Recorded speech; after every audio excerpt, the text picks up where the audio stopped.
مال تو اچھی واقعی مقدار میں نہیں تھا.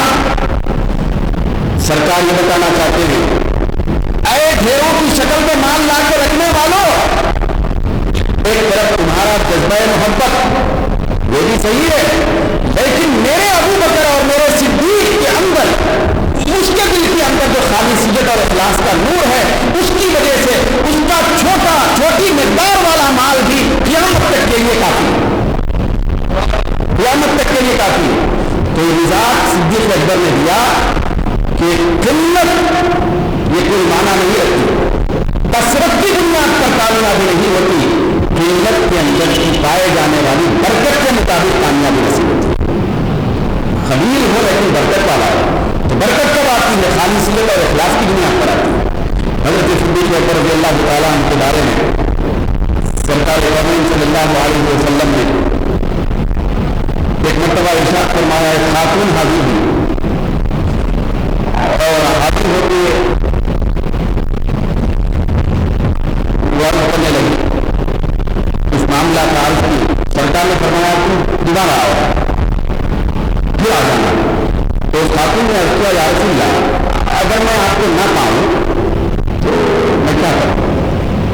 دوبارہ آنے کا آپ حکم دے رہے، لیکن اگر آپ کو اگر میں نہیں پاؤں یا آپ کا مثال ہو جائے، یہاں آپ موجود نہ ہوں تو میں کیا کروں، کس سے ملوں؟ تو سرکار کونین نے فرمایا تم کس سے ملنے کا پتہ کیوں پوچھتی ہو؟ اگر مجھے نہ پاؤ تو میرے صدیق سے مل لینا، میرے ابو بکر سے مل لینا، یہ مجھ سے ملنے کے برابر ہے. پھر حضور سرور کائنات صلی اللہ علیہ وسلم نے فرمایا، حضرت ابو الدرداء رضی اللہ تعالیٰ عنہ کی روایت ہے کہ آپ فرماتے ہیں کہ ایک مرتبہ سرکار نے مجھے چلتے ہوئے ایک غفلت میں مجھے سرکار نے دیکھا کہ میں حضرت ابو الدرداء کہہ رہے ہیں کہ میں حضرت صدیق اکبر کے سامنے چلنے لگا، آگے چل رہے تھے سر، میں حضرت ابو بکر کے آگے چلنے لگا، قدم تیز بڑھا کر پشت ہو گئی صدیق اکبر کو. تو آقائے وہ جہاں صلی اللہ علیہ وسلم نے بلایا، سرکار نے طلب فرمایا، حضرت ابو الدرداء جلیل القدر صحابی ہے، لیکن سرکار نے جب مجھے ملاحظہ فرمایا کہ میں صدیق اکبر کے آگے چل رہا ہوں، آگے بڑھ گیا ہوں، تو سرکار نے آواز دی اور سرکار نے بلا کر کہا کہ اے ابو الدرداء تمشی امام من ہوا خیر منک فی الدنیا والآخرہ، کیا تم اس ہستی کے سامنے چلتے ہو جو ہستی دنیا اور آخرت دونوں عالم میں تم سے زیادہ بہتر ہے؟ پھر اس طرح سرکار نے فرمایا کہ میرے صدیق کے آگے تم چلتے ہو، میرے ابو بکر کو پیر دکھاتے ہو. یاد رکھنا اس کی شان یہ ہے کہ ما طلعت شمس ولا غربت بعد النبیین والمرسلین علی افضل من ابی بکر. یاد رکھنا کہ نہ کوئی سورج نہ غروب ہوا نہ طلوع ہوا نبیوں اور رسولوں کے بعد حضرت صدیق اکبر سے زیادہ مرتبے والے شخص پر نہ سورج کبھی طلوع ہوا نہ غروب ہوا. یعنی نبیوں کے بعد سب سے زیادہ جلیل القدر ہستی اگر کوئی ہے تو میرا صدیق ہے، اور تم اس صدیق کو پشت بتاتے. آپ نے ان کو جھنڈوڑا، پھر ان کو تلقین فرمائی کہ جہاں میرا ابو بکر چل رہا ہو تو یاد رکھنا خبردار کبھی بھی میرے ابو بکر کے آگے نہ چلا جائے، اس سے مجھے تکلیف ہوتی، یہ بے ادبی ہوتی. تو حضرت صدیق اکبر کا ادب سرکار نے بتایا نہیں کہ ایسے ادب کی حامل شخصیت. تو حضرت صدیق اکبر حضرت فاروق اعظم رضی اللہ تعالیٰ عنہ کے بارے ایک مرتبہ حضرت صدیق اکبر کے بارے میں سرکار نے فرمایا کہ میرے صدیق کی خالصیت اور ان کے اخلاص کو تم کیا سمجھتے ہو کہ مثل ابو بکر مثل لبن فی الصفا. سرکار نے فرمایا میرے ابو بکر کی مثال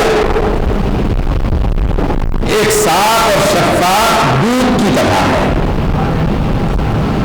تو جس طرح صاف شفاف دودھ انتہائی سفید ہوتا ہے، اسی طریقے سے میرے صدیق کا دل جگمگا رہا ہے، صاف ہے تو دودھ کی طرح اس کی مثال ہے. پھر اس کے بعد سرکار نے ایک لمحے کے موقع پر فرمایا کہ مثل ابی بکر کل غیث اینما وقع نفع. حضور نے فرمایا کہ مثال بارش کی طرح ہے، بارش کی طرح ہے کہ جہاں بارش پڑتی ہے وہاں صرف نفع ہی نفع دیتے ہیں۔ میرا صدیق جہاں جاتا ہے وہ نفع دیتا ہے۔ جس کے دل میں میرے ابو بکر کی محبت ہوگی تو کبھی وہ نقصان نہیں اٹھائے گا، اس کے اندر نفع ہی نفع ہوگا۔ ایک مرتبہ تو سرکار دو عالم صلی اللہ علیہ وسلم حضرت ابو بکر حضرت عمر فاروق رضی اللہ تعالیٰ عنہ دونوں شخصیتوں کے ساتھ مسجد نبوی میں تشریف لایا۔ آخری بار سرکار ایسے عالم میں تشریف لائے، بڑا دیدنی منظر تھا، وہ قابل دید تھی، لوگوں کو رشک ہو رہا تھا صاحب۔ مسجد نبوی میں سرکار تشریف لائے تو سیدھے طرف حضرت صدیق اکبر تھے اور بائیں طرف حضرت فاروق اعظم آقائے جو وہاں اپنے دونوں دستے مبارک میں سے ایک دستے مبارک سیدھا صدیق اکبر کے کندھے پر رکھے تھے، پھر دوسرا دستے انور حضرت فاروق اعظم کے کندھے پر رکھے، اور ایسے نرالے منظر میں سرکار مسجد نبوی میں آئے، داخل ہونا چاہتے تھے، صحابہ پلٹے، جب وہ منظر دیکھے تو صحابہ کے اندر ایک عجیب ولولہ اور کیفیت پیدا ہو گئی۔ صحابہ کے اندر ایک قسم کا وجد اور ایک قسم کا ایک جذبہ پیدا ہو گیا، دیوانگی میں آ گئے منظر کو دیکھ کر، ایسا خوشنما منظر کہ دونوں طرف اور سرکار بیچ میں دونوں پر دستے مبارک رکھ کر اس عالم میں تشریف لا رہے ہیں۔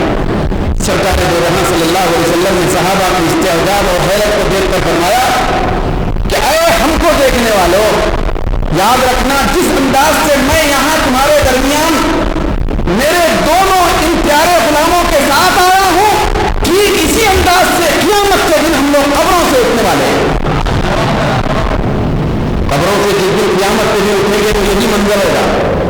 تو چنانچہ آپ دیکھیں سرکار نے پہلے ہی بتا دیا تھا، اشارتاً بتا دیا تھا کہ میرے مدار کے بعد میرے صدیق کی مدار ہوگی، اس کے بعد میرے فاروق کی مدار ہوگی۔ قیامت میں آپ اٹھیں گے تو اس مقدس مقام سے اکٹھے اٹھیں گے۔ تو یہ قابل علمی منظر تھا۔ تو صحابہ کرام کے درمیان یہ بات بالکل طے تھی کہ سارے صحابہ میں سب سے زیادہ اونچا مرتبہ صدیق اکبر کا ہے، پھر اس کے بعد کسی کا مرتبہ ہے تو حضرت فاروق جو حضرت مولا علی کے لیے ارشاد ہے۔ حضرت مولا علی فرماتے ہیں کہ ہم لوگ صحابہ کے درمیان میں ایک بالکل یقینی بات تھی کہ سب سے زیادہ مرتبے والی ہستی یہ صدیق اکبر کی ذات ہے۔ جو حضرت مولا علی رضی اللہ تعالیٰ عنہ نے فیصلہ سنا دیا، حضرت صدیق اکبر رضی اللہ تعالیٰ عنہ کی یہ کیفیت اور یہ مقام یہ ایسے بھی حاصل نہیں ہوا، یہ بہت زیادہ خالصیت اور عشق کی نفاست کی وجہ سے پیدا باقاعدہ طبیعت کی بنیاد پر پیدا کر ہر مقام پر وارفتگی کی کیفیت یہاں کو اس مرتبے پر پائی سی